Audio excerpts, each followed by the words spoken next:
क्या होगा अगर मैं आपसे कहूं कि उत्पत्ति में वर्णित सर्प वास्तव में सर्प नहीं था?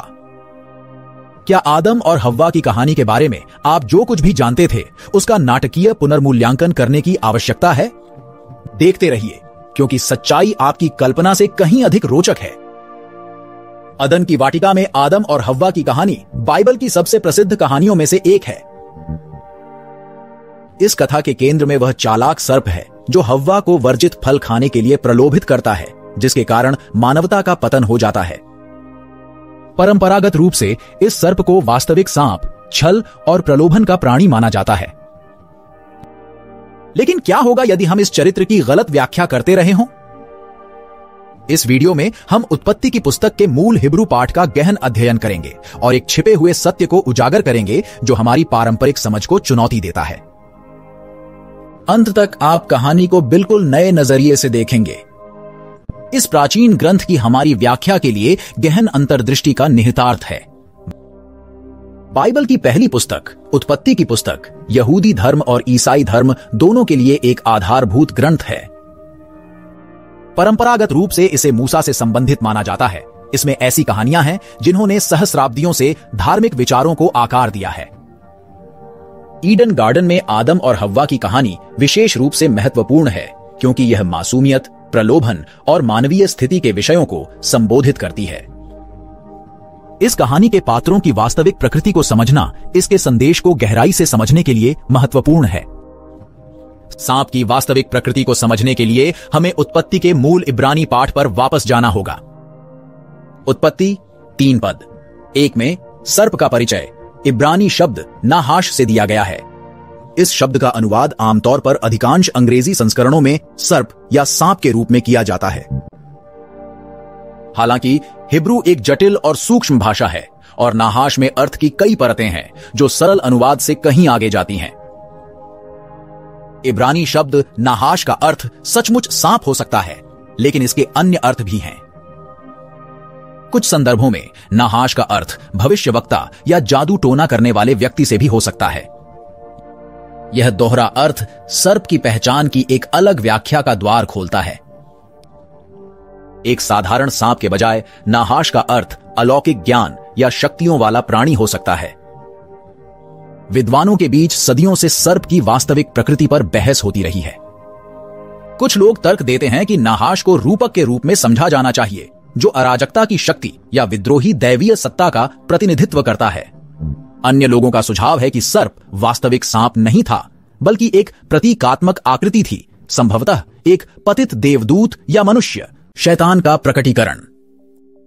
एक प्रमुख व्याख्या यह है कि सर्प एक दैवीय विद्रोही का प्रतिनिधित्व करता है, जो ग्रीक पौराणिक कथाओं के प्रोमेथियस के समान है, जो स्थापित व्यवस्था को चुनौती देता है और मानवता को ज्ञान प्रदान करता है। यह दृष्टिकोण सर्प को मात्र धोखेबाज के रूप में नहीं, बल्कि एक जटिल व्यक्तित्व के रूप में प्रस्तुत करता है, जिसकी दोहरी भूमिका है, प्रलोभन देने वाला और ज्ञान देने वाला। आइए नाहाश की इस व्यापक समझ के आधार पर सर्प की कुछ वैकल्पिक पहचानों का पता लगाएं। 1. दैवीय प्राणी। कुछ विद्वानों का प्रस्ताव है कि सर्प एक दैवीय प्राणी था, संभवतः एक छोटा देवता या एक अर्धदेव। यह व्याख्या प्राचीन निकट पूर्वी पौराणिक कथाओं से मेल खाती है, जहां सांपों को अक्सर ज्ञान और अमृता से जोड़ा जाता था। विभिन्न पौराणिक कथाओं में नागों को शक्तिशाली, बुद्धिमान और परोपकारी प्राणी के रूप में देखा जाता है। उदाहरण के लिए, प्राचीन मेसोपोटामिया की पौराणिक कथाओं में वनस्पति और अधोलोक से जुड़े देवता निंज शजीदा को अक्सर सर्प या सर्पनुमा आकृति के साथ चित्रित किया जाता था। इसी प्रकार मिस्र की पौराणिक कथाओं में कोबरा देवी वडजेट का प्रतीक था, जो सुरक्षा और शाही अधिकार का प्रतिनिधित्व करता था। इन सांस्कृतिक संदर्भों से पता चलता है कि नाग न केवल छल के प्रतीक थे, बल्कि अपने ज्ञान और शक्ति के कारण भी पूजनीय थे। उत्पत्ति में सर्प को एक दिव्य प्राणी मानकर हम उसे एक ऐसे व्यक्ति के रूप में देख सकते हैं जिसके पास गहन बुद्धि है तथा जिसका दिव्यता के साथ एक अनोखा संबंध है। इस व्याख्या से पता चलता है कि सर्प द्वारा हव्वा को प्रलोभन देना महज एक धोखा नहीं था, बल्कि यह ईश्वरीय ज्ञान और मानव की स्वतंत्र इच्छा के बीच एक जटिल अंतरक्रिया थी। 2. अराजकता का प्रतीक। कई प्राचीन संस्कृतियों में सर्प अराजकता का प्रतीक थे, अराजकता और अव्यवस्था उत्पत्ति में सर्प उन विध्वंसकारी शक्तियों का प्रतिनिधित्व कर सकता है जो ईश्वरीय व्यवस्था को चुनौती देते हैं और मानवता की आज्ञाकारिता की परीक्षा लेते हैं।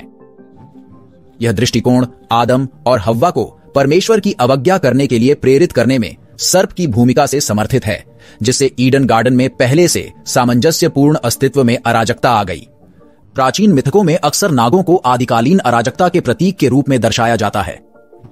उदाहरण के लिए बेबीलोन की पौराणिक कथाओं में अराजकता राक्षस तियामत, जिसे अक्सर सांप या ड्रैगन के रूप में वर्णित किया जाता है, उन अराजक शक्तियों का प्रतिनिधित्व करता है जिन पर भगवान मर्दुक को दुनिया बनाने के लिए विजय प्राप्त करनी थी।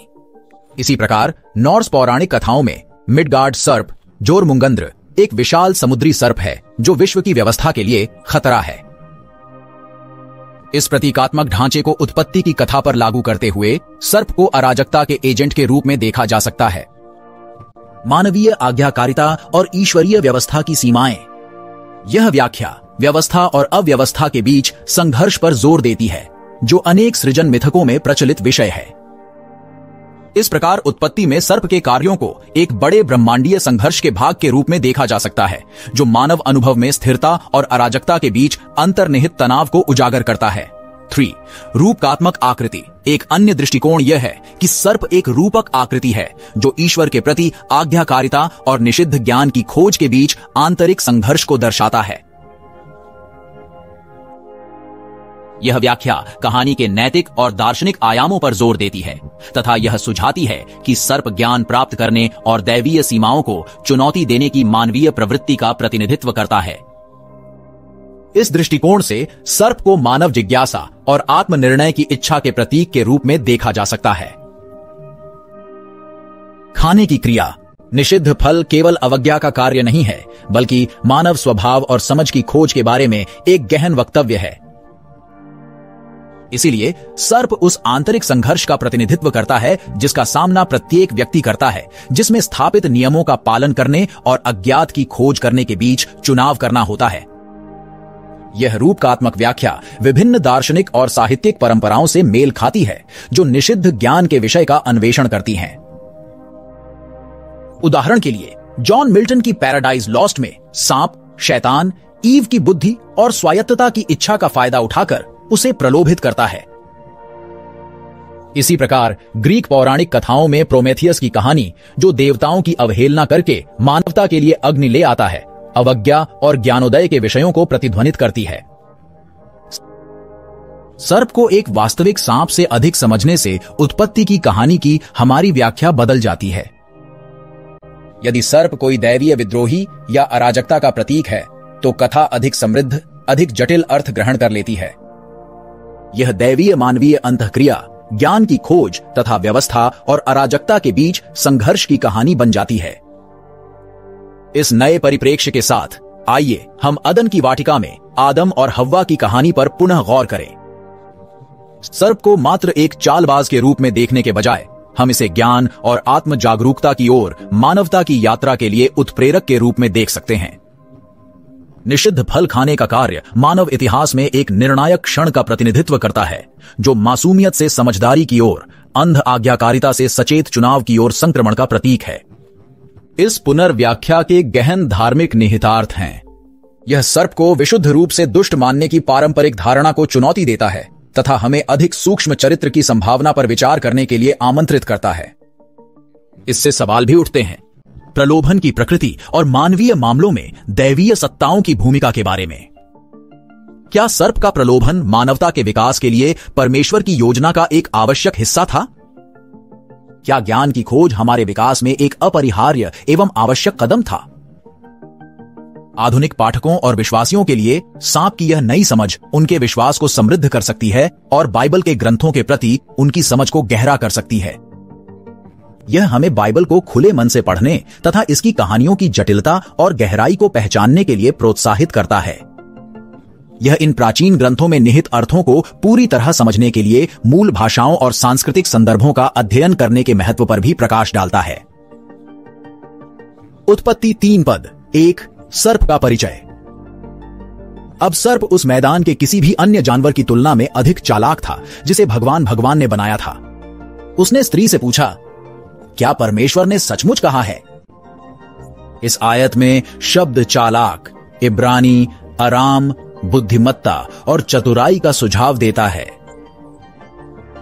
यदि हम नाहाश को एक दिव्य या अर्ध दिव्य प्राणी मानते हैं तो यह बुद्धि दिव्य मामलों की गहरी समझ को दर्शा सकती है तथा सर्प को एक साधारण धोखेबाज के बजाय एक ज्ञानी व्यक्ति के रूप में स्थापित कर सकती है। उत्पत्ति 3 आयत 4 से 5 सर्प की परीक्षा। परंतु सर्प ने स्त्री से कहा, तू निश्चय न मरेगी, क्योंकि परमेश्वर आप जानता है कि जिस दिन तुम उसका फल खाओगे उसी दिन तुम्हारी आंखें खुल जाएंगी और तुम भले बुरे का ज्ञान पाकर परमेश्वर के तुल्य हो जाओगे। यहां सर्प द्वारा ज्ञान प्राप्ति का वादा एक दिव्य विद्रोही द्वारा मानवता को ज्ञान प्रदान करने की अवधारणा के साथ मेल खाता है। इस अनुच्छेद को इस रूप में देखा जा सकता है कि सर्प मानव विकास के लिए स्थापित दैवीय व्यवस्था को चुनौती देते हुए ज्ञान और आत्म जागरूकता की खोज को प्रोत्साहित कर रहा है। ग्रीक पौराणिक कथाओं में एक टाइटन प्रोमेथियस ने अग्नि चुराकर उसे मानवता को देकर ज्यूस को चुनौती दी थी। विद्रोह के इस कृत्य से मनुष्यों को ज्ञान और प्रगति मिली, यद्यपि प्रोमेथियस के लिए इसके गंभीर परिणाम हुए। उत्पत्ति में प्रोमेथियस और सर्प के बीच समानताएं पौराणिक कथाओं में बार बार आने वाले विषय दैवीय सत्ता और मानव ज्ञानोदय की खोज के बीच तनाव को उजागर करती हैं। बुद्धि, जल और सृजन के सुमेरियन देवता एनकी ने मानवता के लाभ के लिए अक्सर उच्चतर देवताओं के प्रतिबंधों के विरुद्ध कार्य किया।